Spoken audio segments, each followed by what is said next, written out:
Hello, everyone, and welcome back to Cosplay Bound Gamers. And today, we'll be doing a retro game review, yes. And in today's retro game review, yes, we will be talking about Return to Castle Wolfenstein. Ha ha ha ha ha. Yes, indeed, Castle Wolfenstein. Now, this was a game developed by Grey Matter Studios and Nerve Studios alongside with id Software in 2001. Wow, time flies. And a lot of you might be saying to yourself, well, that's not retro. Well, to me, anything that's in the early 2000s or older is considered retro to me. So it is retro because it ideally runs on Windows XP up to Windows 7. There were console versions of this as well. So by 2001 standards, this game graphically looked amazing. I mean, it used the id Tech 3 engine, and it just looked beautiful with all the dynamic lighting, the flickering of the flames. You know, it was just a phenomenally looking game for 2001. So this game here had your typical standard weapons of World War II. You had your 1911s, your Lugers, your MP40s, your Thompson machine guns. But then you had some science fiction weapons as well. And that's like a Tesla gun where it shoots out electricity, and the Venom, like, Gatling gun. It's just amazing. It is your typical first-person shooter where you just go and you get to the end and complete your objective. There's nothing real special about it as far as that's concerned, but you do have missions to do, and you know it's the combat is amazing. Some of the parts are really difficult if you're playing it in a difficulty. The easy difficulty is like, you can get by it pretty fast. So the enemies in this game vary quite a bit, actually. You do have your typical like Nazis that you have to kill, obviously your human Nazis, and then you have your zombies and your paranormal-esque creatures that you have to fight as well. So it's along the lines of I don't know, like a war game mixed with science fiction, mixed with horror. So it has a little bit of everything to it as far as enemies concerned. The level designs are pretty simple. It's just a one-way ticket to the end after you've defeated all your enemies and completed your objective. So it's really simple. There's hardly any backtracking at all. I think there's only one level where you have to backtrack just a little bit, and I think that's the X Labs.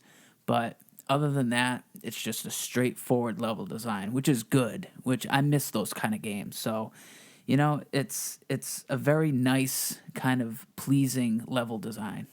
It's also a game that's not just overly saturated with cutscenes, cutscene after cutscene.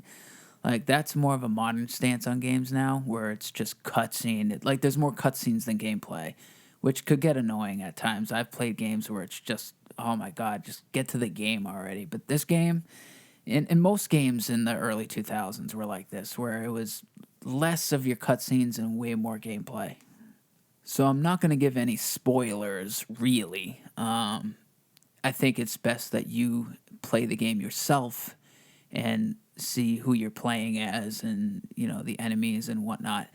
I think that's the best approach. But I will say the replay value of this game is just 100%. Like, I must have played this game over 100 times, since I've first got it in 2001. You could just keep replaying it. It never gets old. That's just in my opinion. Like, I love this game so much. And, when a game has that much replay value, it's a good game. Overall, I think if you're looking for a really good first-person shooter that's just simple and it just, it gets to the point and you just want to shoot monsters and kill Nazis and whatever the case may be, I think this is the game for you. Honestly, it's really fun. If you haven't played it yet, it's from 2001, so if you haven't played it yet, you're living under a rock. But if you haven't, it's a great game to get into. I would pick it up. You can find it pretty much anywhere on eBay. You can probably get it on like all your console like stores and all that stuff. You can find it anywhere really. So pick it up. Honestly, it's on Steam too. I think it's on Steam. So if you can find it, play it because it is an amazing game. And I think if you like horror, sci-fi, and just like World War II based games, then you're gonna love this game because it is a good game. The replay value, like I said, is amazing. So you'll be wanting more, wanting more. So I think this game really gets a 10 out of 10. Honestly, it's one of the best games to come out of id Software. And I know id Software wasn't the main developer of this game, but with their id Tech 3 engine, I think they did a phenomenal job with the graphical and the development on the sidelines of this game. So, thanks to Gray Matter, thanks to Nerve, and thanks to id for making such a great game. Because this is one of the best retro games that will go down in history. Well, folks, that's my take on Return to Castle Wolfenstein. Yes. Pick it up. It's awesome. And if you like this video, if you like this review, hit the subscribe button. Hit it. Hit it. Help out a small little channel like ours. It helps a lot. And give it a thumbs up if you like it. Yes. We really appreciate it. Anyway, this is Cosplay Pound Gamers. Yes. And this has been a retro game review. Everybody, take care.